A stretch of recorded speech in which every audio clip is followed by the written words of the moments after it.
18 বছর বয়সী লিমা আফগানিস্তানের প্রত্যন্ত অঞ্চলে বসবাস করে। মোবাইল অ্যাপের মাধ্যমে এআইকে তিনি বন্ধু হিসেবে গ্রহণ করেছেন, যেন প্রতিদিনের দুঃসহ জীবন থেকে কিছুটা মুক্তি পাওয়া যায়। বিবিসিকে তিনি বলেন, আমার মনের সব কথা বলতে, প্রশ্ন করতে কিংবা শুধু একজন বন্ধুর মতো কথা বলতে আমি সাধারণত উপন্যাস পড়ি অথবা এআই এর সঙ্গে চ্যাট করি। তিনি জানান, এই অ্যাপটি আপনার পছন্দের কোনো বিখ্যাত ব্যক্তিকে চরিত্র হিসেবে তৈরি করে। আপনি তার সঙ্গে কথা বলতে পারবেন, যে কোনো প্রশ্ন করতে পারবেন, নিজেকে মিথ্যা আশ্বাস দিতে পারবেন এবং তাদের বন্ধু বা পরিবারের লোক ভাবতে পারবেন।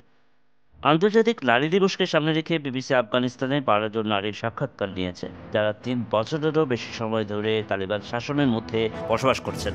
তাদের মধ্যে জারিনা নামে এক মনোবিজ্ঞানী জানান, 2021 সালে আফগানিস্তানের পরিস্থিতি হঠাৎ করেই বদলে যায়। এটা অনেকের জন্য অত্যন্ত কঠিন হয়ে দাঁড়ায়। 2021 সালে মার্কিন সেনারা আফগানিস্তান ত্যাগ করার পর দ্রুত দেশটির নিয়ন্ত্রণ নেয় তালেবান। 2 দশক পর দ্বিতীয়বারের মতো দেশটির ক্ষমতা গ্রহণের শুরুর দিকে তালেবান সরকার প্রতিশ্রুতি দিয়েছিল নারীরাও কাজ ও শিক্ষার সুযোগ পাবেন, কিন্তু পরবর্তীতে তারা নারীদের জীবনের প্রায় সব দিকেই কঠোর নিষেধাজ্ঞা আরোপ করেছে। বর্তমানে আফগানিস্তানের মেয়েরা ষষ্ঠ শ্রেণীর পর আর পড়াশোনা করতে পারে না। নারীরা বিশ্ববিদ্যালয়ে ভর্তি হতে পারেন না, এমনকি ধাত্রীবিদ্যা শেখারও অনুমতি নেই। তাদের কর্মসংস্থানেরও কোনো সুযোগ নেই। এছাড়া নারীদের পার্লার বা জিমে যাওয়া নিষিদ্ধ করা হয়েছে। বাড়ির বাইরে যেতে হলে মাথা থেকে পা পর্যন্ত ঢেকে রাখতে হয় এবং অবশ্যই একজন পুরুষ অভিভাবকের সঙ্গে থাকতে হয়। তার জনসম্মুখে গান গাইতে, কথা বলতে বা এমনকি নামাজও পড়তে পারেন না। ফ্রেশনা নামে আরেক নারী বলেন, তালেবান ক্ষমতা আসার পর থেকে আমি একবারও প্রকৃত অর্থে বেড়াতে যেতে পারিনি। আমাদের দৈনন্দিন কার্যক্রম খুবই সীমিত। আমরা বেশিরভাগ সময় ফোনে থাকি, বই পড়ি, অনলাইনে তথ্য ঘাটাঘাটি করি।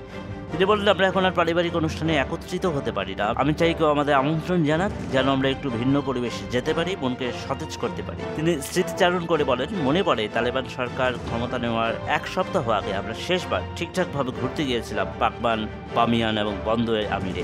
এখন সেসব দিন মনে পড়লে মনে হয় যেন বহু বছর আগের কথা। সেই সময়ের স্মৃতি এবং ছবি দেখা আমার জন্য অত্যন্ত পীড়াদায়ক।